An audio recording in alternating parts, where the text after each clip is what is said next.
Oh, would it be okay for my thing that I'm promoting? Could I do the international, just an event that's coming up on identifying missing persons? Yeah. We are now live. So why don't we do intros now and you can talk about that during your introduction. So hello everyone and welcome to this live stream of In Plain English. I'm your host Jamie Moffa and I am here talking with Abby from Political Psych with Abby and Rebekah. They were the guests on our most recent episode about sexism and abortion attitudes. So why don't you both reintroduce yourself? Oh, should I go first Yeah, or? sure. Sorry. Cool. I think that my video is out of sync with how I'm actually talking. I don't know if they can hear me at the right time, but my video is definitely out of sync for what I'm looking at. You look fine on Zoom. The YouTube will have a delay. That's just how streaming to YouTube Oh, works. okay, cool. No problem. Great. Sorry. Hi, everybody. I'm Abby. I run the YouTube channel Political Psych with Abby. Um, and I'm here today to talk about benevolent and hostile sexism and that how that applies to the abortion issue. Um, Benevolent sexism, actually, I should probably jump into that a bit later and just finish the intro of who I am. Hmm. Yeah, okay, cool. So I have a master's degree in political psychology, and in my day job, I do social science research and teaching. Like I said, I also run the YouTube channel, and on social media, you can find me posting and commenting about all sorts of things to do with political psychology and social science more generally. Yeah. So thank you so much for being here. And Rebekah, would you like to introduce yourself? Hi, my name's Rebecca. I have a poli-sci major, and then I have a graduate degree in journalism and mass comms, and I worked as a freelance journalist for about a decade in Arizona. And yeah, that's currently readjusting. Yeah. Yeah. And thank you both again for agreeing to do this live stream. So to kind of recap what we talked about in the podcast episode, Abby, would you like to kind of go over some of the terms that came up, especially like benevolent and hostile sexism and the general overview of how that related to abortion attitudes? Yeah, sure. So basically, this is the ambivalent sexism framework for looking at sexism within it's a psychology approach for that. Basically, benevolent sexism is sexist attitudes that aren't overtly hostile, aren't overtly negative, but still negatively affect women and also other groups, but that's less studied. Um, Whereas hostile sexism is the sort of sexism you would think of, obviously. So something along the lines of um, women are less good at math, that would be hostile sexism, but Mm-hmm. something like women are more natural caregivers, that would be benevolent sexism. And that relates to the abortion issue because benevolent and hostile sexism are very relevant to how people are kept in societal roles and also the putting up on a pedestal of the idea of motherhood and especially sort of sacrificing for one's children, even if they aren't really children yet, if that makes sense. Yeah. So sort of benevolently sexist attitudes lead to the idea that like a woman's highest purpose is to be a mother and that um, that's this like idealized thing. And also, it can lead to sort of protective attitudes that don't really keep women safe, that lead to attitudes like thinking that any woman who gets an abortion has basically been tricked or she's definitely not in her right mind. It also definitely leads to structures of like the stereotypes around who gets abortions. So there's this stereotype, right, that it's like young women. So that's, sort of the benevolent sexism aspect because it's like, oh, we need to protect these girls, Mm-hmm. right? These younger people, a very paternalistic attitude, but it's also this idea that women who get abortions are irresponsible and promiscuous, and that sort of falls into the hostile sexism bucket because there's this real idea with ambivalent sexism, it sort of goes back to like the Madonna whore complex, the idea of like separating women into good women and bad women. And so, and also separating motherhood from something like abortion.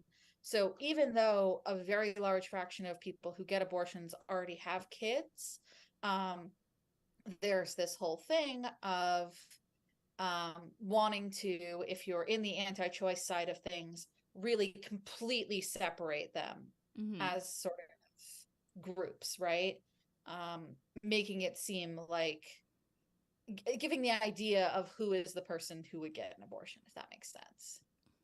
That's often inaccurate, but is used to sort of further the cause.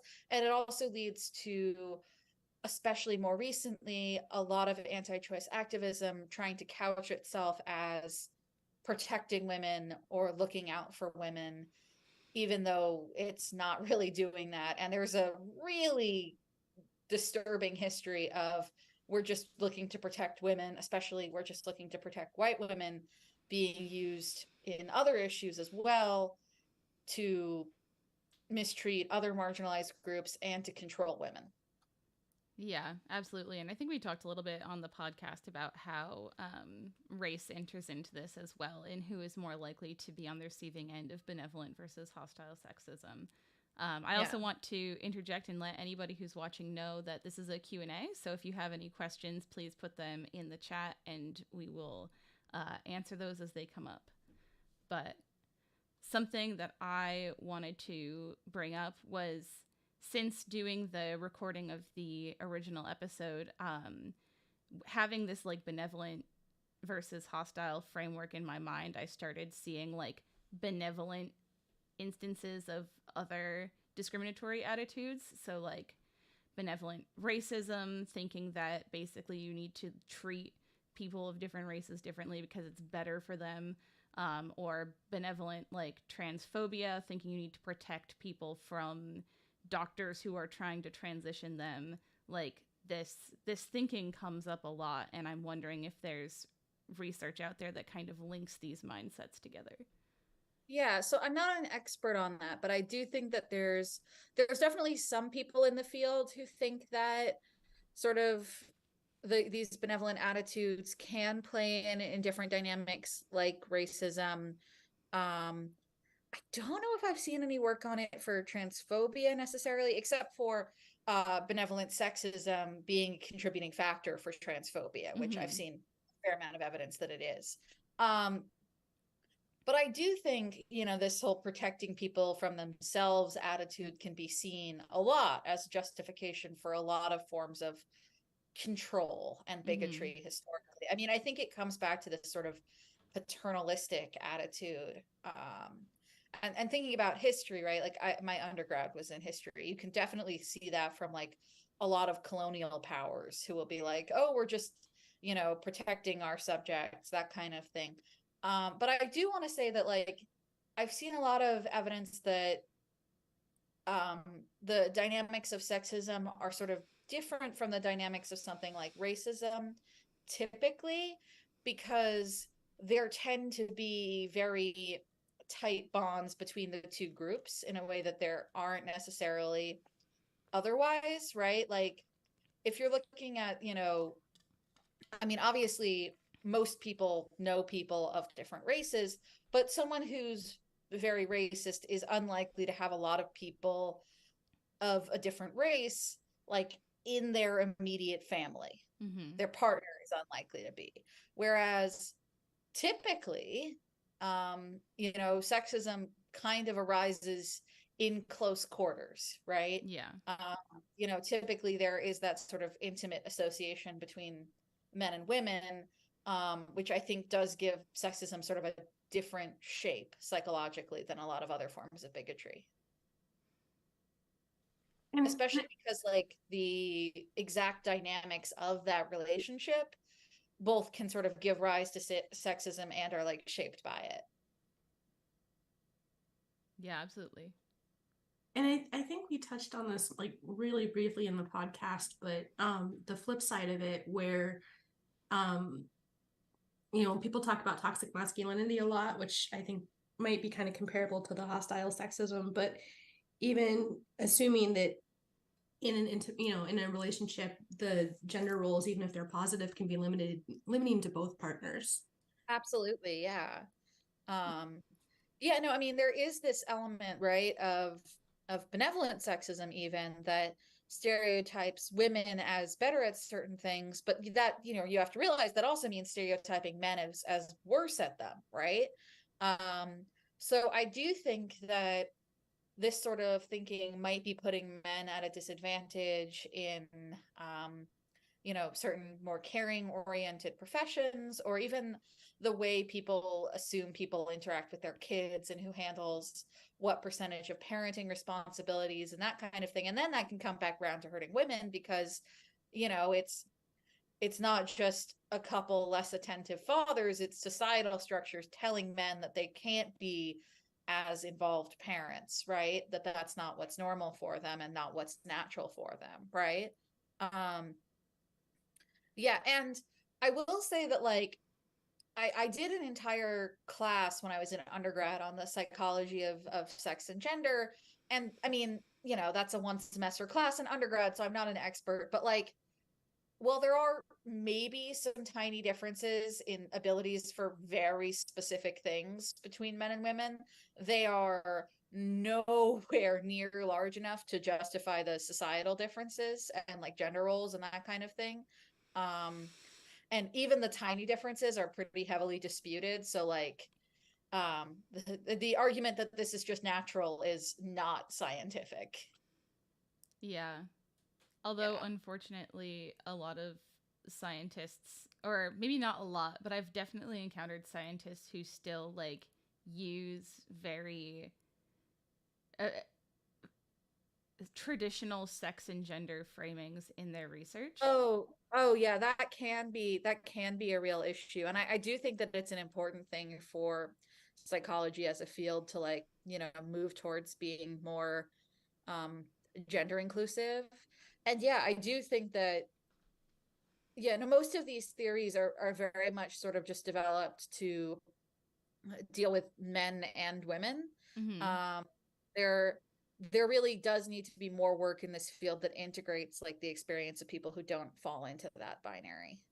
Yeah. And I mean, even within that paradigm, I one time spoke with a psychiatrist who was a keynote speaker at a psychiatry conference that I went to. And one of her uh, studies was trying to correlate brain development, like doing MRIs, brain images, and correlating the development of particular areas with like masculine versus feminine traits.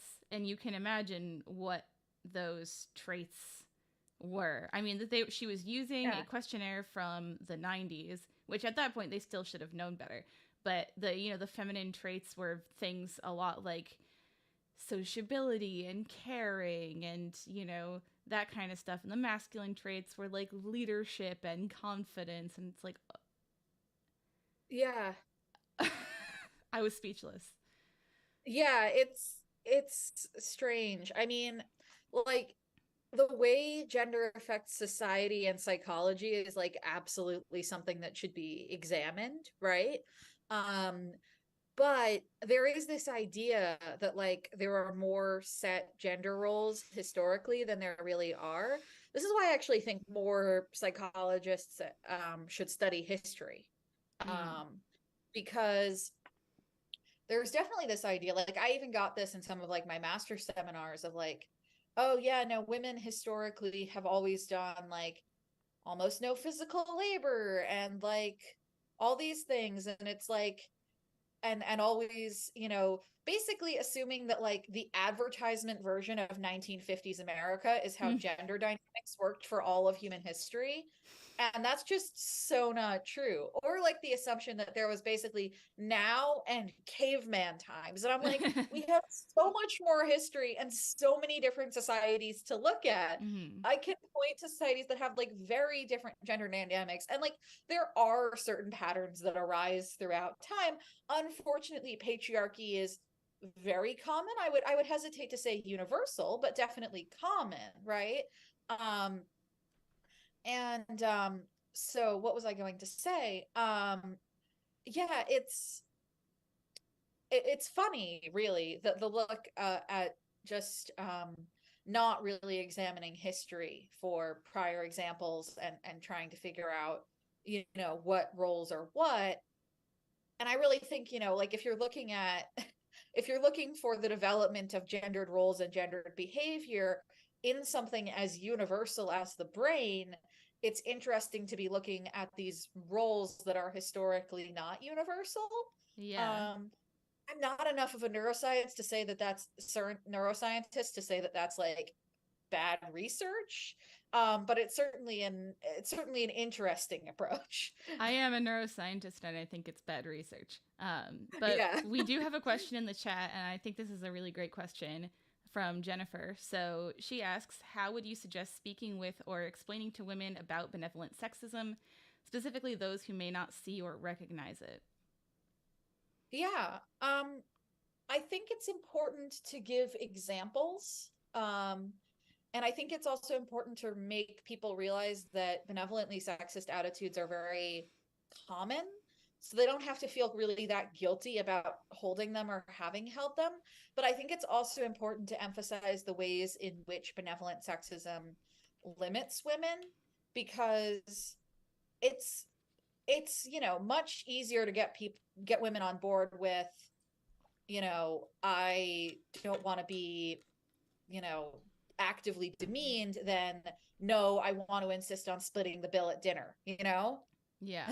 So you have to really talk about the dynamics and how these things intersect, um, and talk about how it is still part of oppression. But it's interesting because generally women are much less likely to notice benevolent sexism and much more likely to go along with it than they are hostile sexism. So it's more insidious in that way, right? It's also much more common among women to hold a lot of benevolently sexist attitudes than a lot of hostilely sexist attitudes. I do actually have a video that's just explaining benevolent and hostile sexism, not in the context of abortion, but more generally. And that one's aimed at like a super general audience. And I'm not trying to do like a ton of self-promotion, but I have had a number of people say like, oh, okay, this has really opened my eyes, or, oh, this is like, I was unable to label this experience I had had before. It makes sense now. So yeah, that video is sort of a good intro to that. If you can get someone to sit down for like 30 minutes. Yeah. Or you could sit down for 30 minutes and then try and summarize it to someone in like 10 minutes. Yeah. But I think it's important to focus on, these are sort of normal assumptions to have, but here's how they are harmful. And also focusing, I think is really important, is to highlight how the goal is not to treat anyone worse. It's to treat everyone better and to not have things be as conditional on gendered behavior, but instead conditional on good behavior. Yeah. Rebekah? Oh, I was gonna say, I kind of ran into this with myself recently in a way I didn't quite expect. We moved to a rural area. We're doing winterize in a northern area, so we have to do winterizing and maintenance on the property. And pretty quickly, it's like, okay, we might need a truck. And I've always driven small vehicles, and I found myself thinking, I can't drive a truck. And and then I had to ask myself like where that came from. And I mean, I don't know, it's a little stereotypical, but it was around the time that we were setting up the podcast. And so I found myself looking at that in very different terms and wondering about some of the assumptions I had about like really, really early assumptions about what I was able to do in ways that I hadn't thought. I've always bought small cars. I've always driven small cars. And it was completely self-conscious and just feeling really uncomfortable at the idea of, you don't, who do you see in commercials for pickups and stuff like that? And I had to challenge myself on that. And I really didn't expect that. So I don't know if that's the kind of example that might, Yeah. um, Yeah. I mean, I don't know if that really falls under like necessarily. I mean, I guess the attitudes that like the attitude of like women are more naturally like dainty and graceful could play into that, and that would be benevolent sexism. well, for me, Um, it was like a spatial, like but the spatial awareness of the vehicle. I've spent a lot of my life feeling like I need to make myself smaller. mm, Mm-hmm. And then getting in a bigger vehicle is such a different, and you know, not to get into the whole women can't do math stereotype, but you do hear those messages. You do, you know, yeah, you do, and and somehow that all kind of stacked on each other. And I'm standing there and I'm looking at the truck and I'm thinking, can I back this up? And I found myself telling myself, I thought, oh gosh, I can't think spatially, I can't this. And I'm like, no. And I had to kind of review examples where I had done that. yeah. Um, and I was like, if I think about my personal experience, I've done these things and I can learn and things like that. But the phrases I heard in my head, um, were were you know, little bits and pieces of things I picked up from other places that weren't necessarily ill-intentioned, but kind of cumulatively they had steered me in another direction, if that makes sense. Oh Mm-hmm. yeah, no, I totally get what you mean, right? This sort of, these stereotyping and limiting messages we get aren't, you know, I wouldn't even, a lot of the time they're not coming from people who hate us individually or, generally really hate women, but they can be, really limiting. And yeah, I think that people end up with a lot of assumptions about themselves that are based in gendered stereotypes, and that can be very Exactly. for everyone. Yeah. Yeah. Yeah. My parents are very protective. Yeah. And so, you know, just be careful in this and this and this. And so then, you Yeah. know, a bigger vehicle is more dangerous. Can I handle that? And I found myself checking that in ways that surprised me.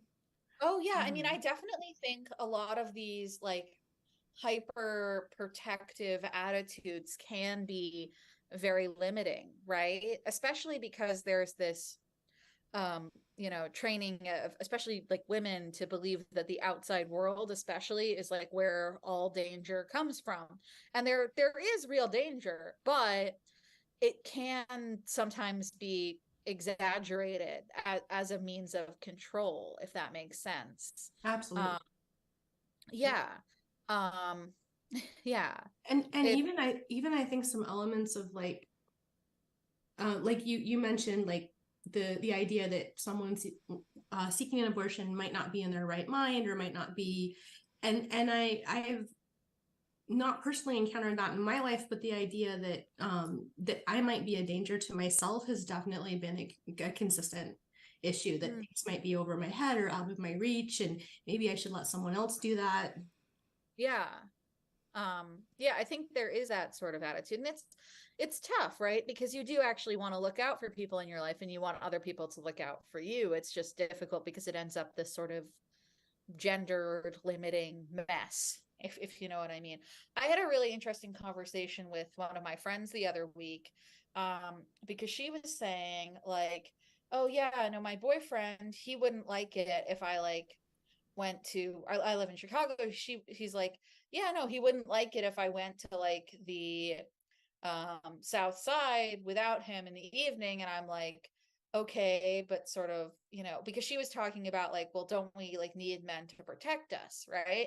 And I'm like, okay, so yeah, all right, there's some danger you could conceivably face, but it's not really good for another person to be limiting your movements. And also then what does that say about the value of men and the purpose of men? Because then is it like men only have value when they can physically protect women, which I don't think is a good message to give to men, honestly. um because not every guy is like incredibly physically strong, and that's not necessarily where someone's worth comes from, right? um there are definitely, a lot of women out there who are stronger than some men, and that's fine, right? um and it's difficult because I mean, she was talking to me about this in the context of like how some of her boyfriend's friends like Andrew Tate videos. Um, yeah. And she was building off of like an argument that she had heard him make, and I was like, okay, he's making this argument about like how he's protecting the woman in his life, but he is literally an abuser, right? Like he's using that as, I mean, it's an extreme case, but he's using that I'm protecting you from the big dangerous outside world thing to keep women in what is a dangerous situation, but a dangerous situation he controls. And that is unfortunately like a very common pattern with abuse. I absolutely, and I think, you know, we're talking about with the podcast and everything, kind of a really specific example, but it does stack. And I think, you know, there's that story of the frog in the pot where the temperatures turn up slowly. Mm-hmm. It you know, it's not like someone shows up one day and says you can't do such and such because, or at least not a lot of times, but I think there is kind of a stacking effect on some of those assumptions sometimes, so that by the time you run into more extreme examples, they don't necessarily sound so extreme at first if you're not Exactly. Yeah. watching out. Yeah. Yeah, there's that habituation, right? And like most of us hopefully will only encounter the more minor stuff, but you have to sort of keep an eye out for that so that it doesn't, you know, build, right? And even the more minor stuff can have negative effects, although usually more minor ones.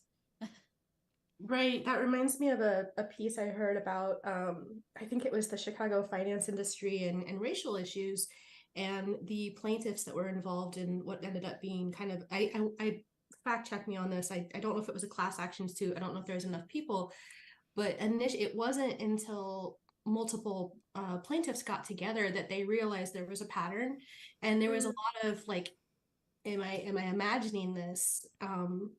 You know, it's this little thing here, it's this little thing there. It wasn't until they got together and kind of compared notes that they realized this was happening in multiple places, different companies and stuff like that, and it was a broader pattern. Just yeah, it can make you doubt yourself a lot, I think. Mm-hmm.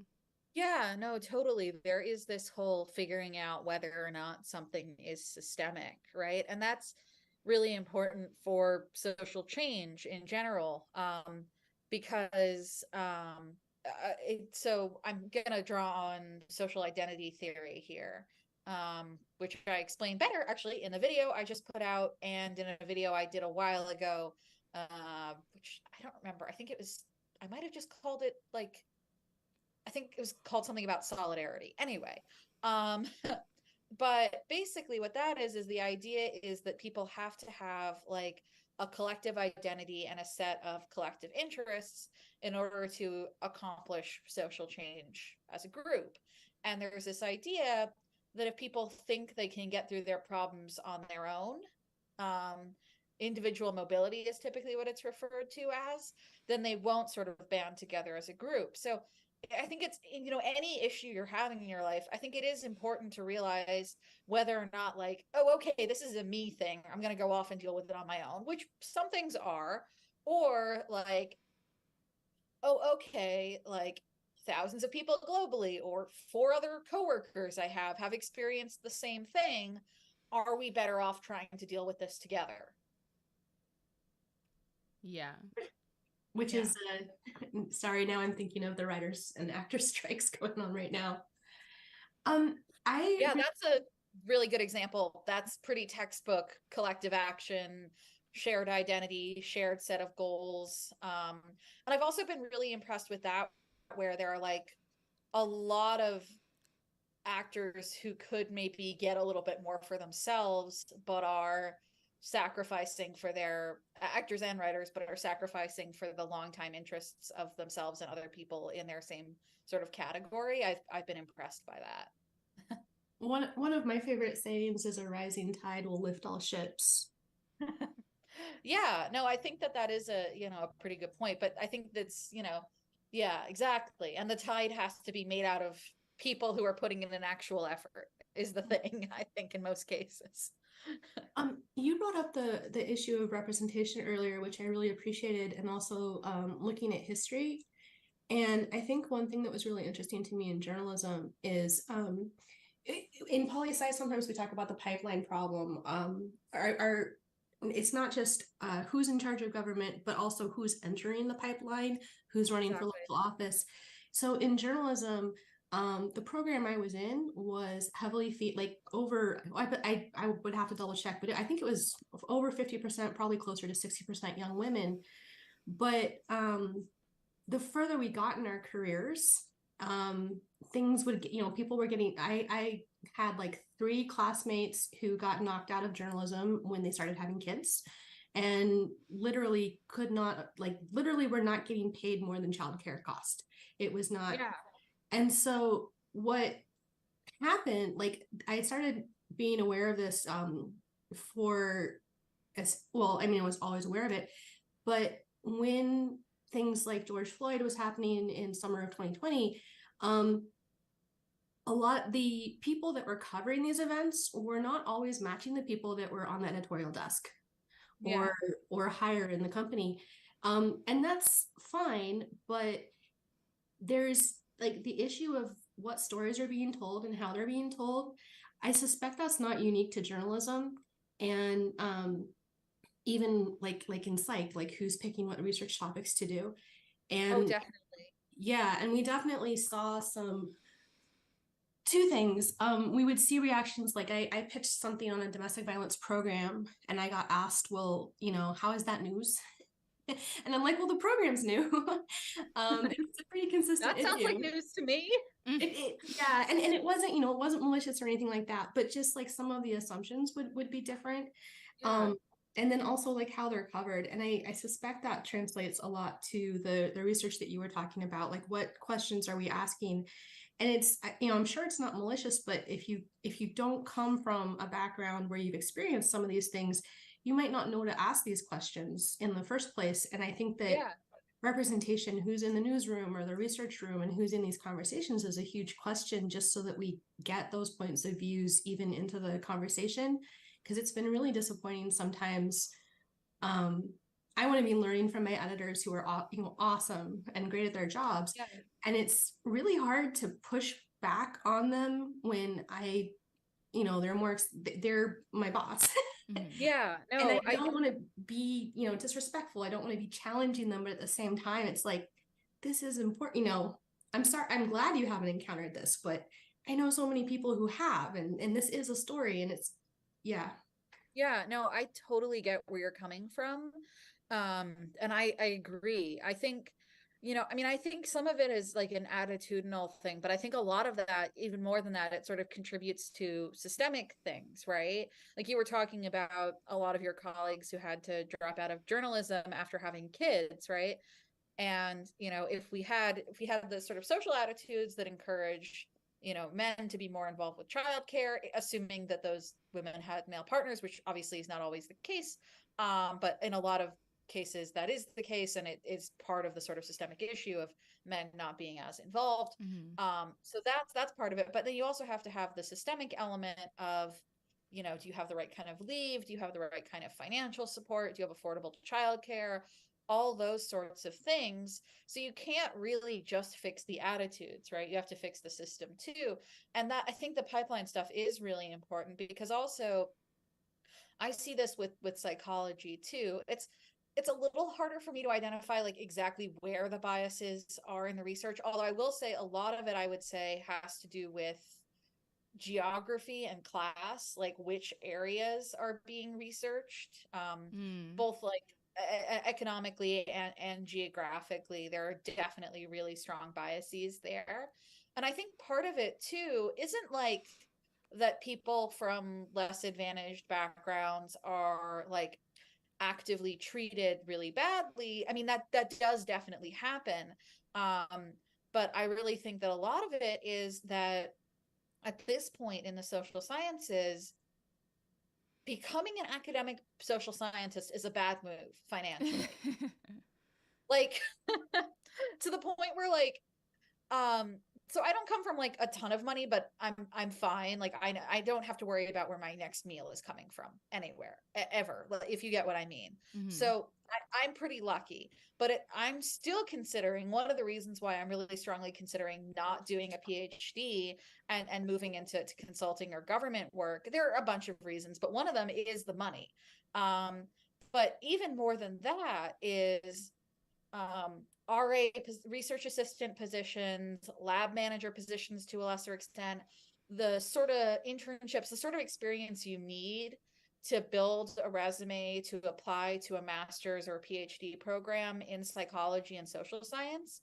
The work you have to do in order to get into that position is often very badly paid or not Mm-hmm. paid at all, but still requires a lot of time, and even sometimes requires a certain amount of connections to even find that work to do.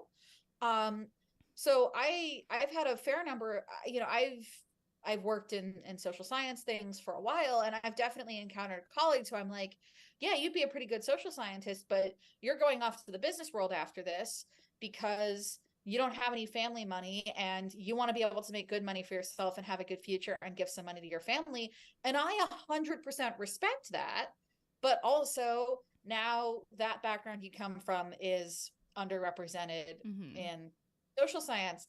And it really frustrates me. I currently work for a university. I don't disclose which one on the internet, but like, they're all like, oh, we're super into diversity. And it's like, okay, well, then you Yeah. have to better at the entry level so that people who are not from advantaged backgrounds can afford to work for you.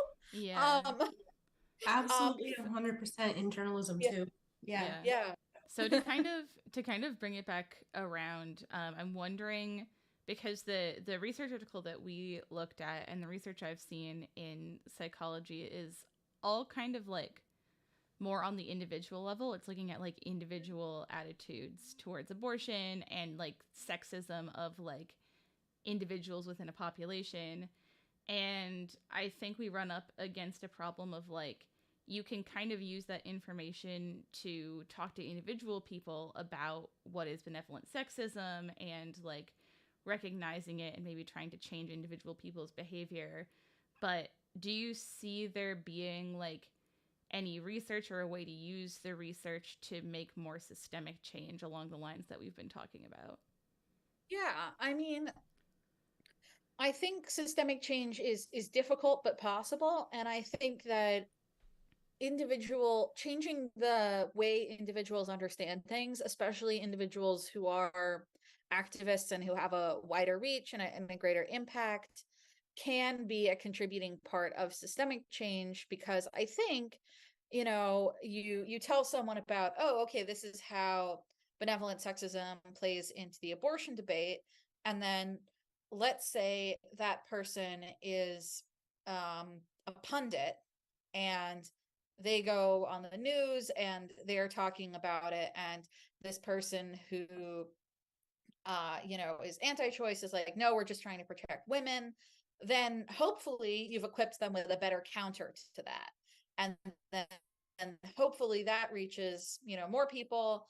Also, I think it's useful for sort of helping people understand the dynamics of things so that they can become more involved in organizations and sort of understand how to help. Mm-hmm. Or at least that's the hope. I do get very frustrated with like the extent to which things are applied versus not applied from social science and social psychology. That's sort of the other big reason why I'm considering not staying in academia. Mm-hmm. And also one of the big reasons why I run my YouTube channel, because even if I don't 1,000% know how to apply something in the grand scale, the hope is I reach a couple hundred people, maybe one of them will. Um, I mean, I've reached over 1,000 people long term, but a couple hundred people per video. Don't get me started on YouTube analytics. They're so frustrating. Yeah. I mean, first Yeah. of all, that's awesome. And second of all, yeah, there's, you know, a chain effect of informing more people, and it just feels like oftentimes it goes far too slowly.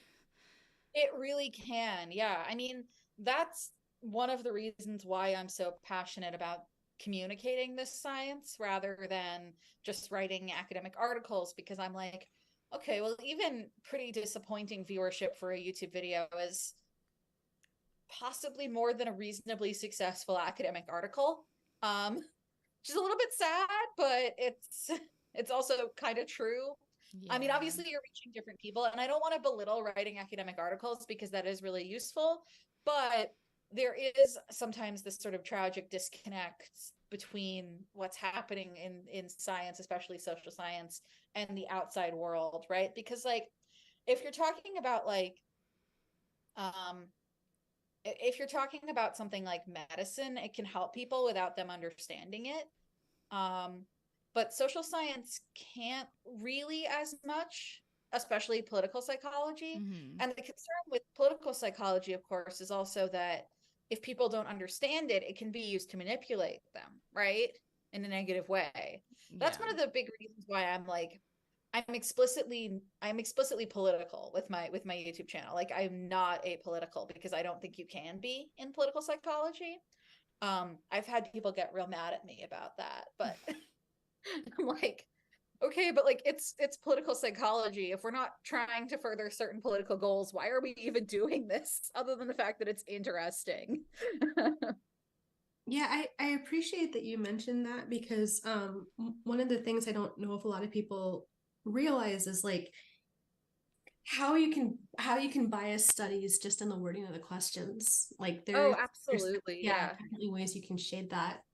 Though when you were talking to Yeah. Oh, I do want to clarify one thing, which is that I do think that the research itself should be as unbiased as possible. I don't think you oh should yeah, ever try to do it so that you're getting certain results. I just don't think that like with the sort of stuff I do within political psychology, where I'm trying to like give the public information about it and like how to apply it, I don't think that can be apolitical, if that makes oh yeah, sense. I'm just my favorite Yeah. example is when I was visiting my grandfather a while ago, and he had this survey he had gotten in the mail, and it was a political survey, and the question was, "Do you support such and such candidate?" It was a local candidate in another state, but do you support this candidate or do you dislike American freedom? Yeah. I Oh mean, my that's gosh. super blatant example of a biased question.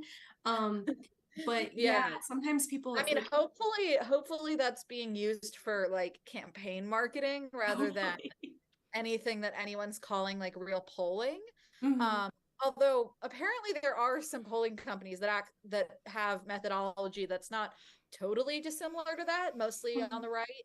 Um, and yeah, I know I agree entirely.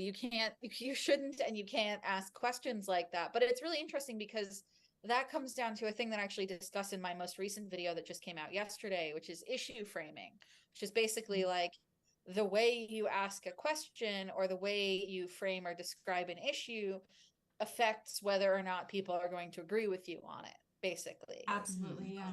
Yeah, and I mean it's basically just, rhetoric, which we've known about for thousands of years, but it's, we have ways to measure this more scientifically now.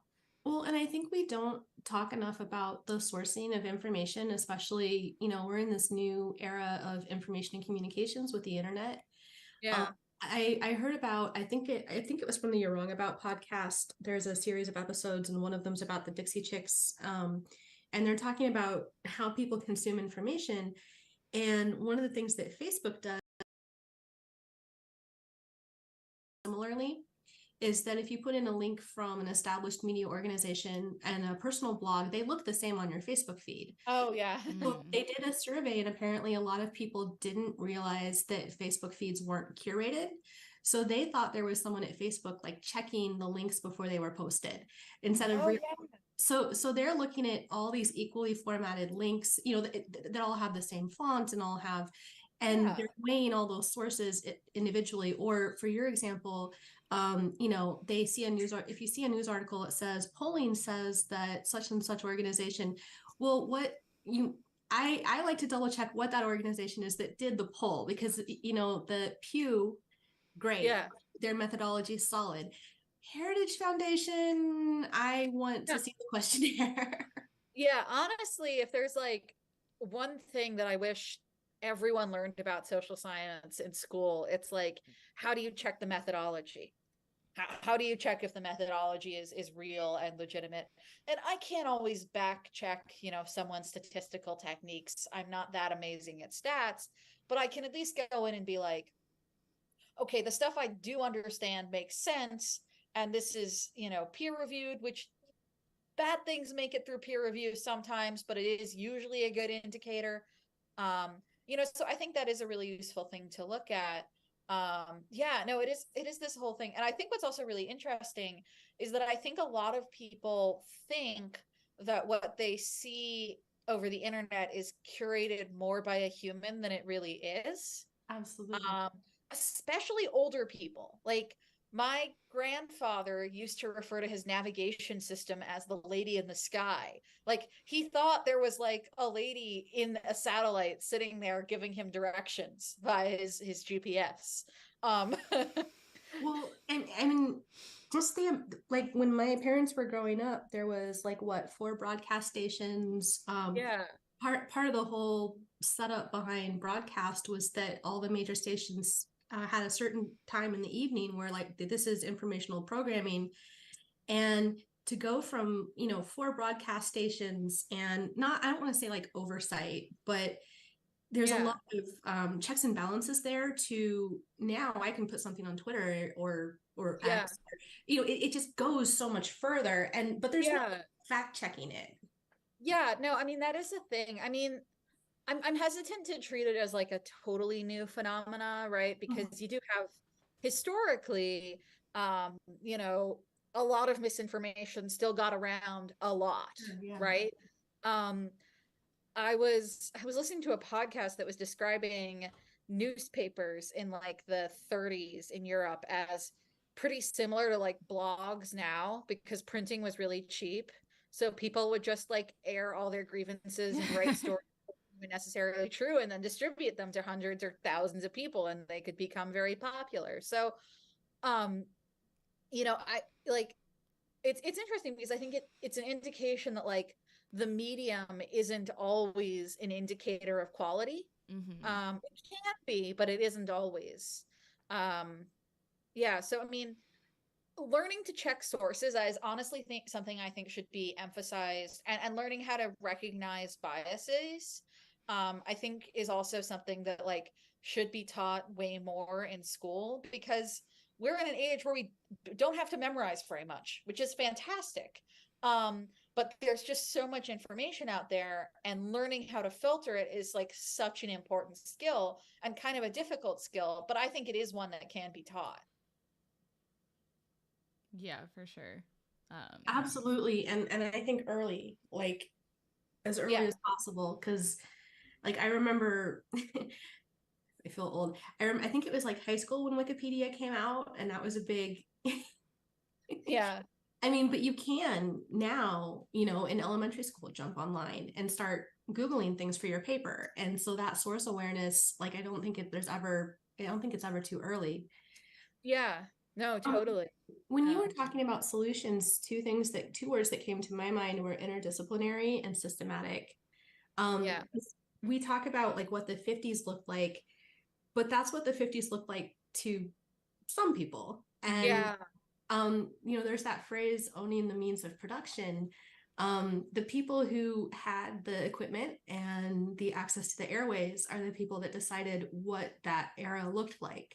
So Yeah. when we talk about like going back to the 50s, or that only represents like a really narrow sliver of what life looked like. Or you've Yeah. talked about women owning businesses for forever. If you look at the historical record, healthcare procedures and women being involved in business are all over the place. But it's up to the person writing the textbook or whatever, what of that they include. Yeah. And I think one thing that I've noticed is that since I grew up with kind of limited access to television and pop culture, but seeing representation change on I'm a journalist, so I'm very biased in believing in the power of stories.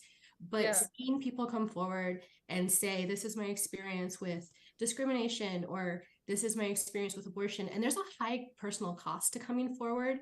But Yeah. when people come forward and tell those stories, I think that's one of I think that's a really powerful way and to mix that. And I think for social science, when you mix qualitative and quantitative research, when you put those stories with the stats, I think that might be one of that for me has been an important tool for talking to people, like to mix the Yeah. stories with the statistics. No, I totally agree with you. We're not like calculators, we're people, right? And Exactly. having that human element, having those stories is so important for making people actually feel things, and actually understand things.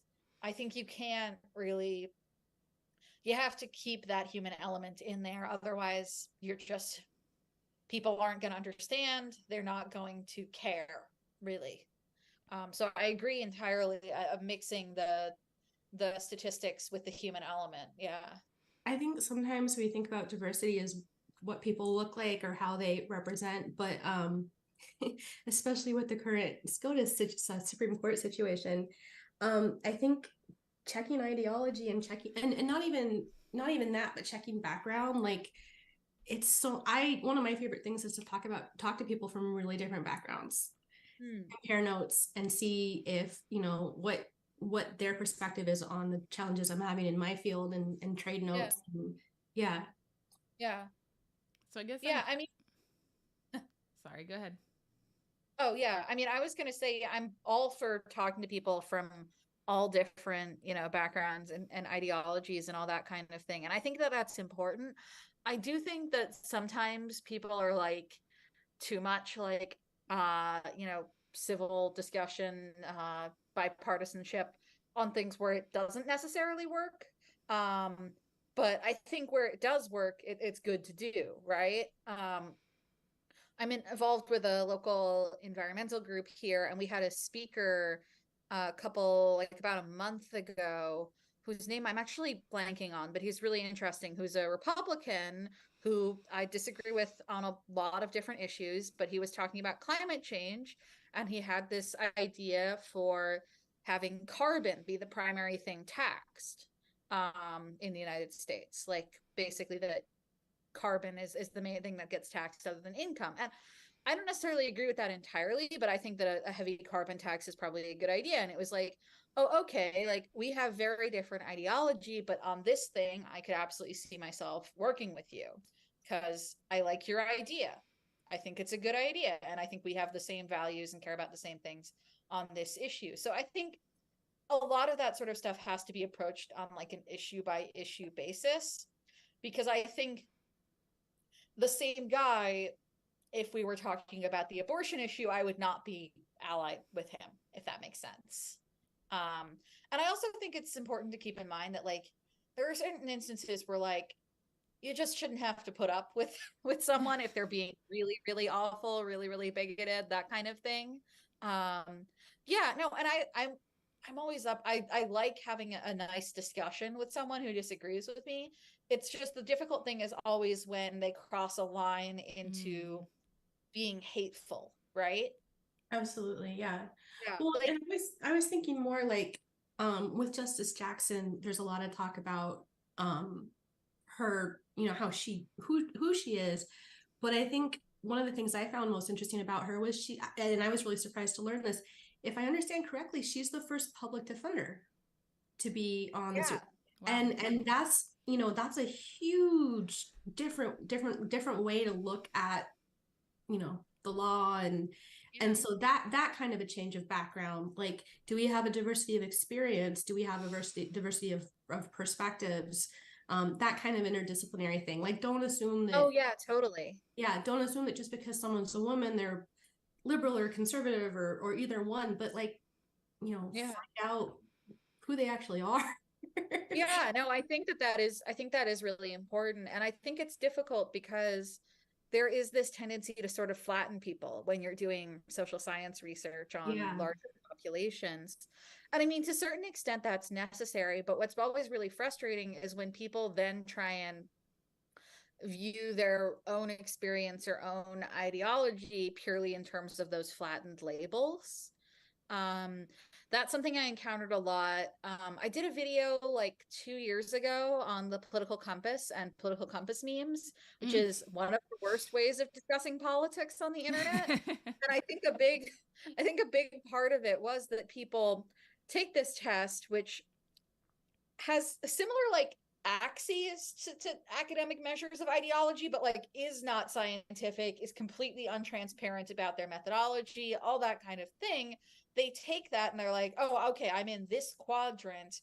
That's how I'm going to conceptualize my own politics. I'm going to like read literature based on being in that quadrant and that kind of thing. It's like, no, like it's not Hogwarts houses. You know what I mean?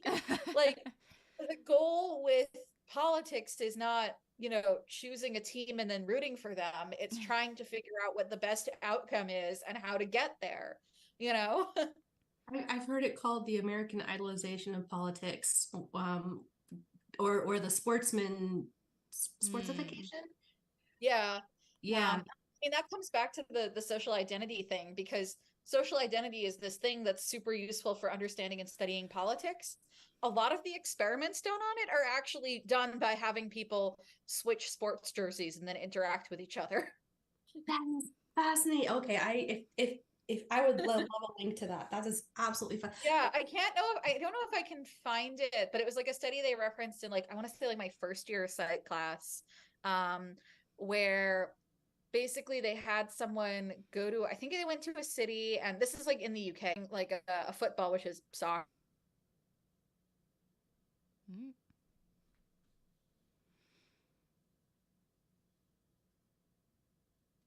Ooh, that, from what I've seen of UK football, that could be dangerous. Yeah. There's a lot of political diversity in my family and in my in-laws. And my husband tried an experiment where he was like, okay, let's try to start the conversation on whatever topic with defining terms. Let's see if we can agree on the definition of, and he had like 2 or 3 terms he wanted. I think this was about the economy. So he said, can we agree on the definition of capitalism, communism, and like 1 or 2 other things before we have the conversation? Yeah, it didn't go well, but that's I would sort of imagine not. Yeah. But when you were talking about like how we define ourselves, I think that oversimplification is a big factor. And if you take a test like that and you come out, oh, okay, I got conservative, I got conservative, or I got liberal, or I got whatever. But like, is there a definition of what that actually means? Because even, conservative and neoconservative are different things in political science. And that nuance seems to have been eliminated. Like I think I've heard people say like, I believe such and such, and I identify as such and such. And I'm like, I don't want to invalidate you at all, but what you just said and then the term you picked don't match. Yeah, I mean, there are some of these like broader measures that are useful when doing certain types of social science, because like you don't have the option to do the more bespoke method, right? Like you have to measure something that you can get a number for and then do the math, right? But that's not really the way I think that people should think about their own politics. And yeah, I agree with you. It's really difficult to get the definitions. Like I've encountered like 17 different definitions of the word liberal. And I think the reason that I've encountered more is because I also lived in the UK, where liberal means a different thing. And I studied history, where liberal means a whole bunch of different things in a bunch of different historical periods. But it's also really interesting because I think there's this conception in the US that like liberal, and I think this conception is sort of changing, but that liberal means left, and it means as sort of as far left as you'll go. But if you'll talk to like socialist or a communist, especially a European one, they're like, I'm not a liberal. And if you give them a scale from liberal to conservative, they'll be like, where do I put myself? And I'm like, okay, well, this test would just want you to put yourself all the way liberal, but like I understand that's a misrepresentation of your ideology. Yeah. Yeah. As someone who is more on the socialist end of things, I'm like, I don't want to put very liberal on these things, but there's not really another way to just express that. I mean, I honestly think that we probably need to reconfigure the way we do a lot of ideological scales for social science research in the United States because of the resurgence of more socialist attitudes among at least some percent of the population. I also think, right, it's sort of limiting to the Overton window, right, of like having be the farthest left you can go for even research purposes. I'm wondering, we've been talking a lot about like talking to family members, and I'm wondering how we can apply some of the things we've been talking about to like having a conversation with family members about sexism or about abortion, which I know can be very fraught because I've done it. But you are braver than I am. I just like to pick fights, and my uncle also likes to pick fights, and my mom, who is watching, knows this. See, I've got a couple relatives who like to pick fights, but I don't see them a ton, and I hate to pick fights. I'm like the most like I don't want to argue with people person, which I don't know why I have a YouTube channel about politics. I was gonna say you're kind of in the wrong line of business. Well, I love explaining things to people. I hate having arguments. I do think, though, getting into a position with someone where it's not an argument, it's not a conflict, but you're explaining something to them and letting them explain things to you, if you can get into that less conflict mode, is probably likely to be more persuasive. I think it's also really important to not make them the villain, because if people feel attacked, they're just unpersuadable. You have to sort of make people feel a bit validated, which can be really difficult in a lot of cases. I mean, I would think I mean, it's really tough, right? And I mean, I'm lucky in that I come from a family where I don't think anyone is anti-choice. Partially because my family is Jewish, and even if you're quite conservative as a Jew, you tend not to be anti-choice because it's like not a theological thing. You're basically a weirdo if you are like within Judaism. Like even more conservative strands of Judaism are usually at least pro-choice on medical things. I will say, like, I think what you were talking about, I think personal stories are a good place to start. And I also think personal stories that challenge the conception of who is a person who gets an abortion are a good place to start.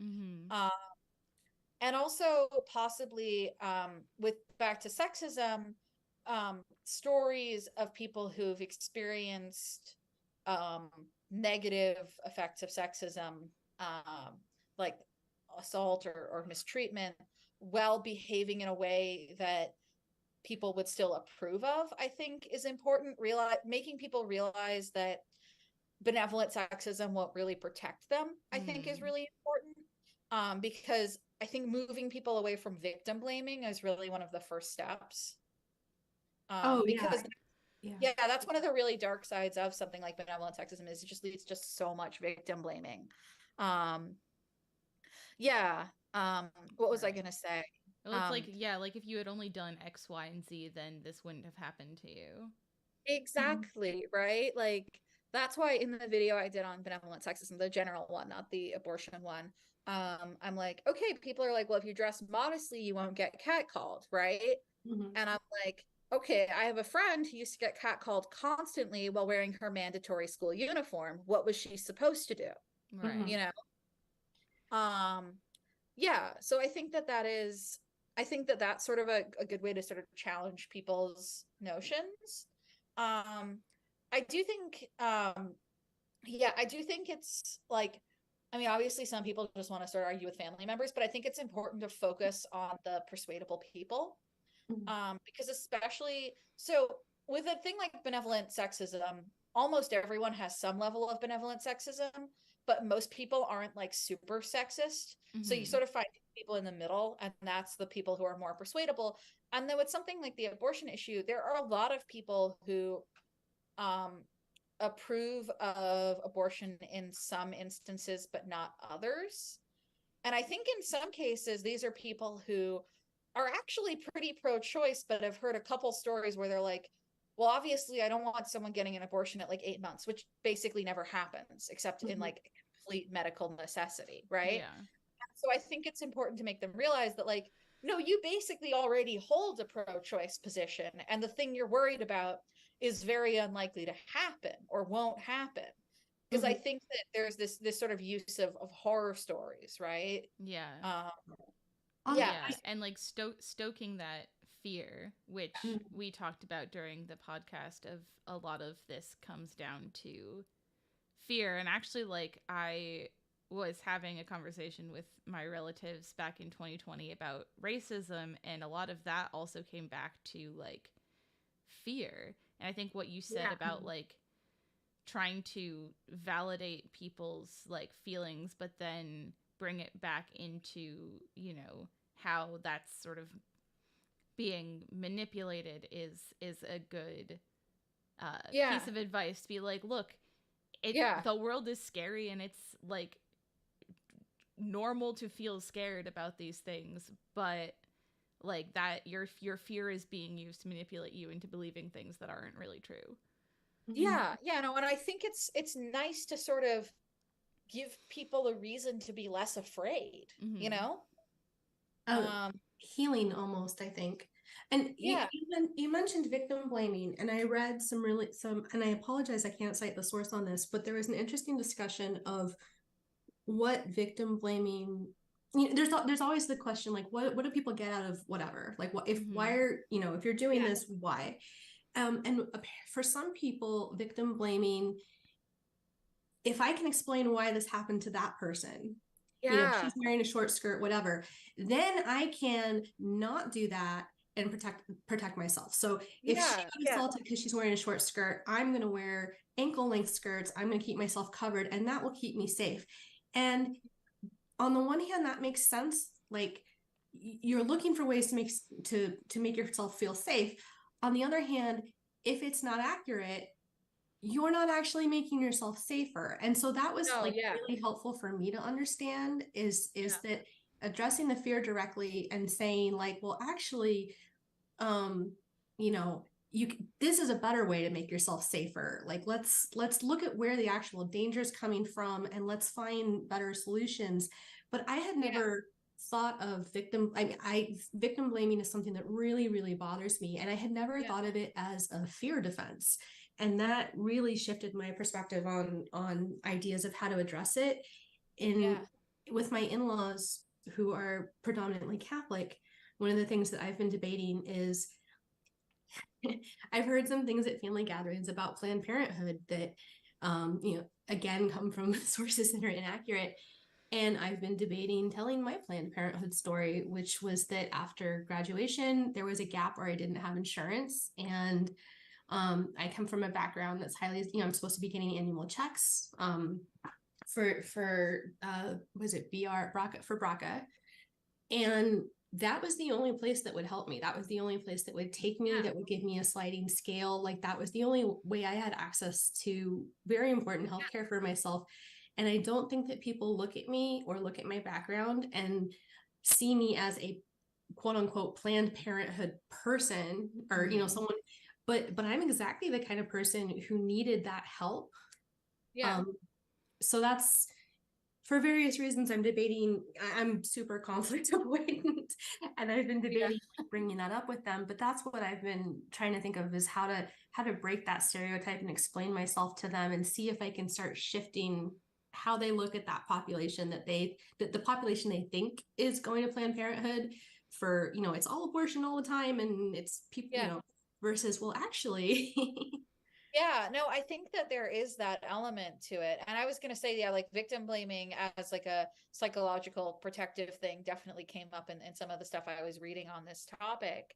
But yeah, no, I think that it comes back again to this conception of, like, you know, oh, bad women versus good women, good girls, bad girls, Madonna horror complex type thing, Exactly. right?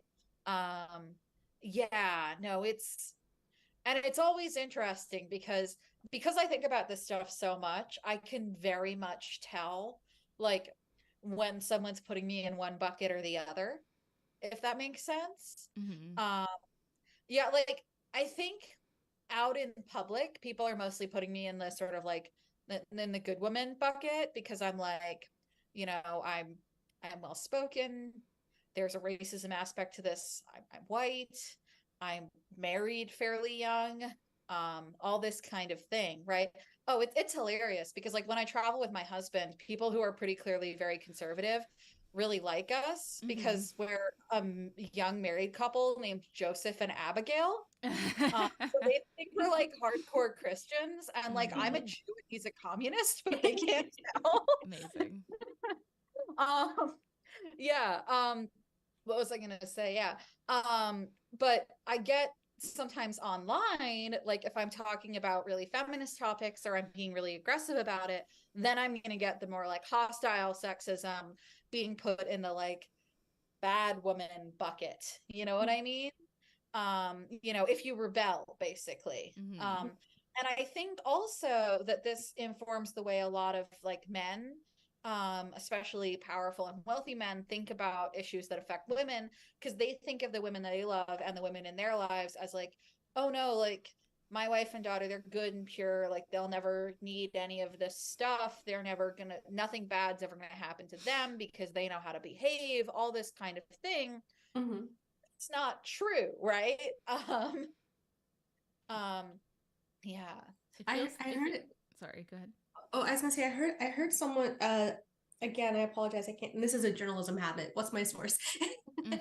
But one thing, I'm trying to remember the wording, and the gist of it was people will say, I don't know anyone who's been assaulted, or I don't know anyone who's had this experience. And a lot of times that's actually, well, maybe you don't know anyone who's been comfortable telling you. Because Oh yeah. typically, like I've been in conversations where I've heard guys say that in group conversations, and I'm sitting there in the room, and I might have there's someone else in the room that it's not my story to tell. I can't say like, oh Yeah. no, this person sitting between us who's a mutual friend, I was there when they had a bad experience, or maybe I don't want to self-reveal my own situation, but Yeah. it has really surprised me how often people have said, I don't know someone who's been through this. And I'm like, you absolutely do. You just don't know you do. Yeah. Oh no, that's totally a thing. Um, just mindful of time. How long are we planning on going? No, I was gonna kind of wrap it up pretty Yeah, I mean, I'm soon. happy to keep going, I but was I don't know how everyone's schedules are. I was gonna basically put it back out to the chat, like if you have any last questions, to get them in, because we'll probably wrap up in another about like 5 to 10 minutes or so, depending on if anybody has any more questions for our wonderful guests.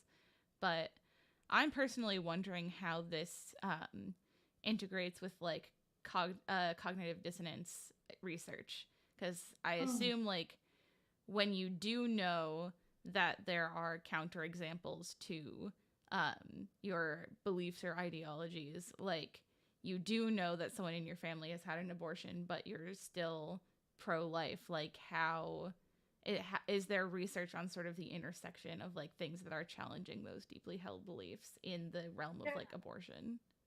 I'm not sure I've seen research in the realm of abortion on it, but Mm-hmm. I have definitely seen like backfire effects are a thing, which is when someone is told information that disagrees with the belief that they currently hold. Sometimes they will then start to hold the belief they held, the incorrect belief, more strongly. Mm. And the like a research, doubling down. exactly, doubling down. And the research I've seen on that seems to suggest that it's more present in conservatives. Mm. Mm. Um, but I think part of the issue is that they weren't able to really find an issue like that the sort of issues where liberals were likely to have incorrect beliefs just didn't really match up on like a level were the sort of issues that conservatives were likely to have incorrect beliefs. They were sort of different levels of like emotionally impactful versus like technical, if that makes sense. Mhm. I'm not remembering the article perfectly. I read it like a year and a half ago. But yeah, no, I think that there is this issue of things backfiring, and I want to do more research into like how to sort of minimize that. Mhm. But I will say that you know, having an environment where people feel more validated and like it's lower conflict and like where they want to be punished for being previously wrong does help, but Mhm. it's always difficult, right? Especially if someone Mm-hmm. holds a really heinous belief, you can't be expected to always be so gentle and nice with them, you know? Do you think there's an element of the two things I've heard about in relation to the MAGA movement, or like the really extreme versions of that with QAnon? Yeah. The two terms I've heard of are sunk cost fallacy and Mm. tribalism. And Yeah. so that people either like there seems to be a big personal investment or and also a big identity investment. And I think with MAGA and QAnon especially, there's like a group component. Mm. Oh, So definitely. you've put energy into it personally, and apparently, especially with QAnon, there's usually someone who brought you in or some kind of community aspect that you're if you leave those beliefs behind, you lose those social connections, Mm. or personal identity stuff and the social connections, and that's very scary to face, especially if it's family. So, do you think that that kind of overlaps with the backfire effect that you're talking about, the sunk cost fallacy? Yeah. I'm not like an expert on the sunk cost fallacy, but I definitely think that that plays a role there. And I think that, yeah, the desire to have like people to have a community, I think is also really relevant because I think that um like especially something like QAnon really grew out of isolation for a lot of people and fear, right? I think that's Mm. why it also really picked up like during the pandemic. And you see the people who got really, really into this a lot of the time are people who are super isolated, right? Um, and I think that's one of the reasons why like it's really important to maintain friendship and family bonds because I mean, for one thing, it's really good for your health and the health of the people around you and you know friendship, human connection, all just generally good. But Mm-hmm. I You live think longer, right? it also makes people less likely to fall into cults. And I'm not enough of an expert to describe this as a cult like scientifically, but like there's definitely a lot of overlap if you get what I mean. Yeah. I'll call it a cult for you. Yeah, Yeah. okay. Also, uh, we have a question in the chat from Patience, and she asks, "Do y'all have any thoughts on the glass gutter antithesis of the glass ceiling? Personally, it seems folks take an issue with abortion as a violation of how they perceive that women should behave." Um, I don't know what the glass gutter is. yeah, Patience, can you elaborate on that? But I mean, the second half sounds like something that you were talking about earlier, with like the sort of person who gets an abortion or not. Oh, yeah, definitely. Because there's this idea that women should behave, first off, that they should behave in a way that's like pure and chaste. Mm-hmm. And also that they should behave as mothers and potential mothers, right? And the sort of like chasteness thing, that's really where you get the more hostile sexism element, right? Because and then but the motherhood aspect is really where the more benevolent sexist attitude sort of comes in because it's about like well obviously you know this is the role you should be wanting, why aren't you going for it essentially, and also why aren't you willing to like you know sacrifice. Yeah. um yeah. So Yeah. Patience says it's the barrier that keeps women from being scoundrels and capable of being like men in terms of the more negative stereotypes associated with men. Okay, I think I'm understanding now. Oh, I sort of get what you mean. Yeah. This is not something I'm an expert on at all. Um, I mean, I do think that, I mean, there are definitely things where like men are more likely to probably be profiled as like criminals or dangerous or that kind of thing. Um, but like I said, not an expert on this Mm-hmm. kind of thing. Um, but yeah, no, I mean, I do think that this is probably one of the instances in which sexism and like the structure of patriarchy does hurt men. Um, if I could Which is take a, oh, sorry. yeah, please. Well, if I could take a swing at this from lived experience, the culture I was raised in is very religiously conservative. Not necessarily politically. They do.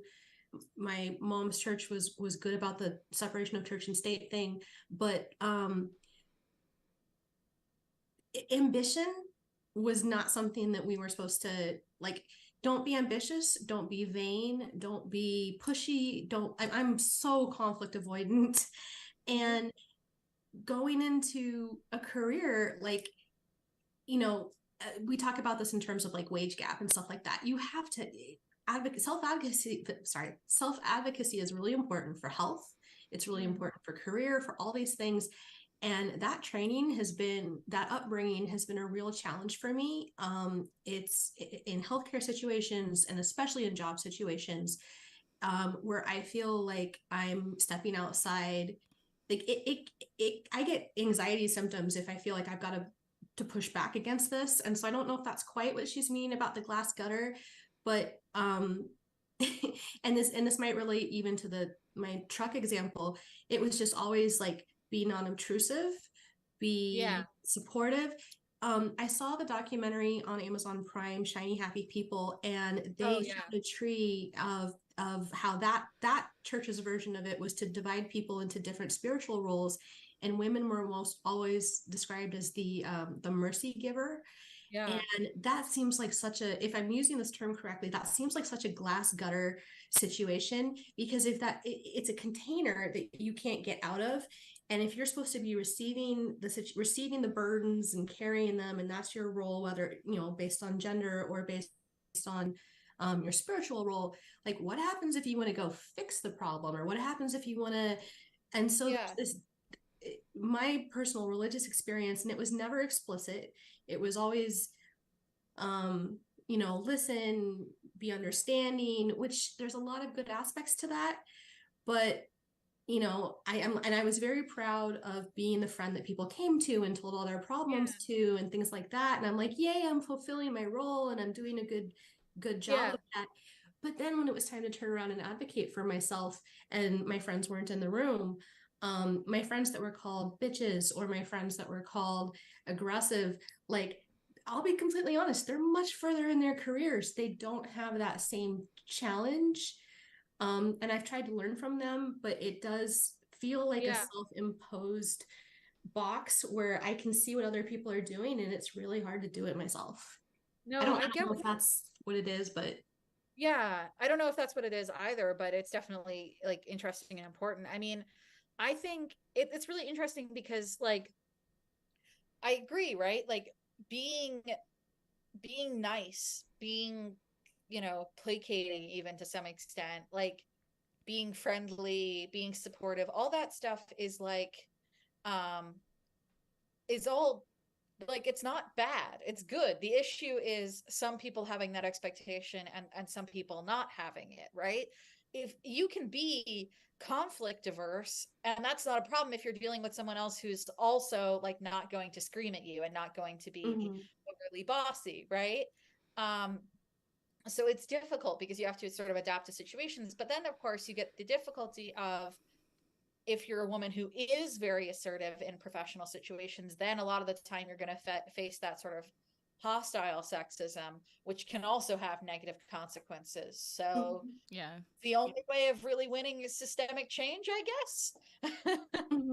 My brother we have gets praised for being proactive and decisive, and I always got praised and recognized for being nice. It seems like we were on the right track in terms of what Patience was thinking of, so that's good to hear. And then Maxie just says, I find the glass gutter concept really interesting, and I agree. I hadn't heard of it, but it does actually feel like a really good encapsulation of the idea of benevolent sexism, in that, like, it's the perception that women can't be like worse than some like arbitrary bar, and that they're always some amount of like pure and good, and that transgressing that will then subject you to hostile sexism and dehumanization and like, you know, basically what some people, especially when talking about racism, talk about is that like almost having your femininity revoked from you if you transgress against this idea of like the base level of like goodness and pureness that you are supposed to represent as a woman. Oh yeah, no, there is totally that thing of like, yeah, no, sort of society sort of unwomaning certain people. Yeah, which is funny that they're like, well, you can't change your gender, but we can revoke your access to. Yeah, no, it's so interesting that like, you know, that like, uh, right wingers will accuse more left leaning people or like LGBT people of like making gender complicated, and it's like, no, it's always been complicated, and you're the ones making it really, really weird. Yeah. No, I meant like right wingers there are the ones making it really, really weird. You know what I mean? Yeah. You've talked a few times about people crossing the lines with like aggressiveness or dehumanization, and one of my personal challenges is when the other person's like not arguing in good faith, like just like it's such a it's such a communication killer when someone says you know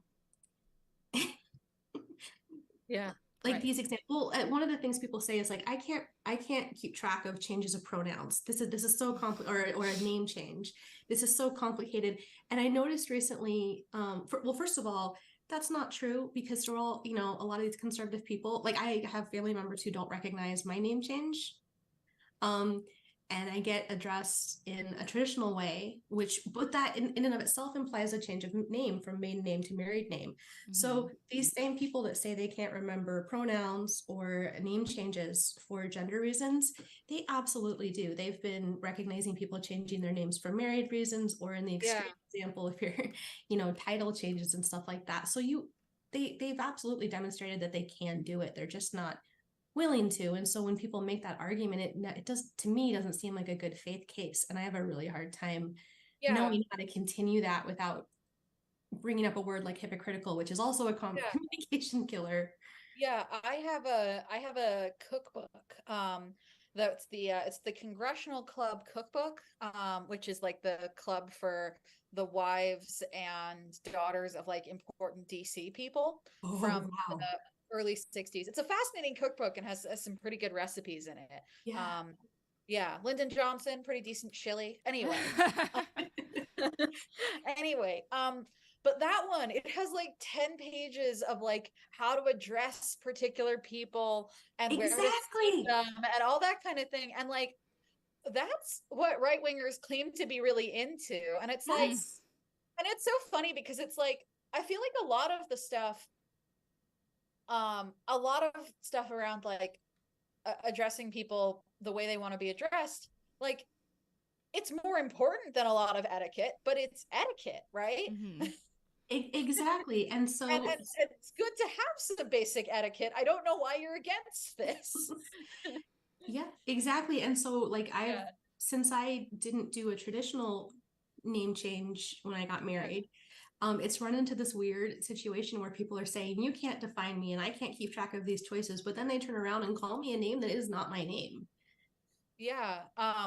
Oh yeah, no, it was so weird. When I got married, people were like, oh, did you change your name? And I'm like, of course I didn't change my name. Like my mom didn't change her name. My husband's mom never changed her name. Like, no, I'm not going to do that. And it was also, what was I gonna say? It was, God, I forgot what I was saying. I'm so sorry. I've been talking for so long.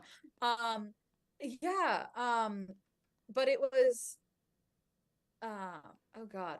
Oh yeah, no, I was gonna say my parents once, back when they were still married, got an invitation to an event that was addressed to Dr. and Mrs. and then my father's name, like my father's whole name, like my mother's name was completely not on there.